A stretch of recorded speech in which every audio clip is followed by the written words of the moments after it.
২১টি জাতিগোষ্ঠীর শিল্পীদের নিয়ে দুদিনের বর্ণিল বহুভাষিক উৎসব হয়ে গেল কক্সবাজারে। ভিন্ন ভাষাভাষীদের মোহনীয় সুর সঙ্গীত সবাইকে মুগ্ধ করে। সম্প্রীতির বন্ধন তৈরি করতেই প্রথমবারের মতো এই আয়োজন বলে জানিয়েছে শিল্পকলা একাডেমি। জুনে আরও বড় পরিসরে উৎসব হবে ঢাকায়।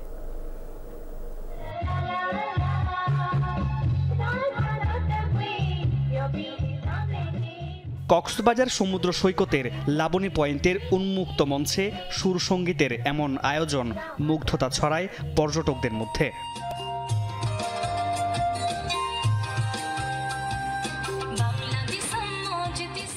একুশটি জাতিগোষ্ঠীর শিল্পীদের নিয়ে শিল্পকলা একাডেমির ক্ষুদ্র নৃগোষ্ঠী সেল আয়োজিত বহুভাষিক উৎসব মন ছুঁয়ে যায় সবার। কক্সবাজারের মতো এমন একটা পরিবেশে এটা আসলে মুখে বলে বোঝানোর মতো না। গান গাচ্ছে ওনাদের নিজস্ব সঙ্গীত খুবই মনোমুগ্ধকর। বাঙালির ঐতিহ্য সম্পর্কে ধারণা রাখতে পারি এবং ওনাদের সংস্কৃতি সম্পর্কে আমরা ধারণা রাখতে পারি। তাদের সংস্কৃতি তারা তুলে ধরতেছে, এটা একটি পজিটিভ দিক। সব জায়গায় আদিবাসীদের কথা বলতেছে, অনেক সুন্দর।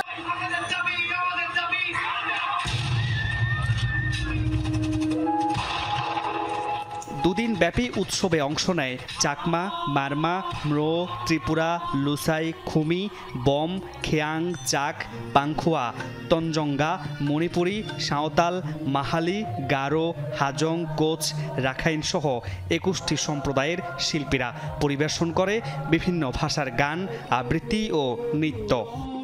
খুবই আমরা গর্বিত এবং ধন্য মনে হচ্ছে আমাদের মাতৃভাষা দিয়ে আমরা গান গাতে পারছি এবং সংস্কৃতিকে নিয়ে বেঁচে থাকতে চাই, মনে ধারণ এবং লালন করতে চাই। নিজের সংস্কৃতিকে রিপ্রেজেন্ট করতে আসছি যাতে হারিয়ে না যায়। সম্প্রীতির বন্ধন যদি থাকে সেক্ষেত্রে একটা দেশ বা একটা জাতি আমরা এগিয়ে নিয়ে যেতে পারবো, সেটা বিশ্বাস করি। সব ক্ষুদ্র নৃগোষ্ঠীর মেলবন্ধনের মাধ্যমে সম্প্রীতির বাংলাদেশ গড়তেই প্রথমবারের মতো ভিন্নধর্মী এ আয়োজন। আমরা বহুত্বের ভেতরে ঐক্য খুঁজে পাই। আমাদের ঐক্য কেবল একটা সুরে না, আমাদের ঐক্য হাজার নদী যেমন বঙ্গোপসাগরে মেলে সেই ঐক্য। বিভিন্ন ধারার যে সংস্কৃতির বৈচিত্র্য সব এসে বঙ্গোপসাগরে মিলিত হয়েছে এই মোহনায়। আগামী জুনে ৫০ জাতিগোষ্ঠীকে নিয়ে ঢাকার আরও বৃহৎ আকারে ফেস্টিভ্যালের পরিকল্পনার কথা জানান আয়োজকরা।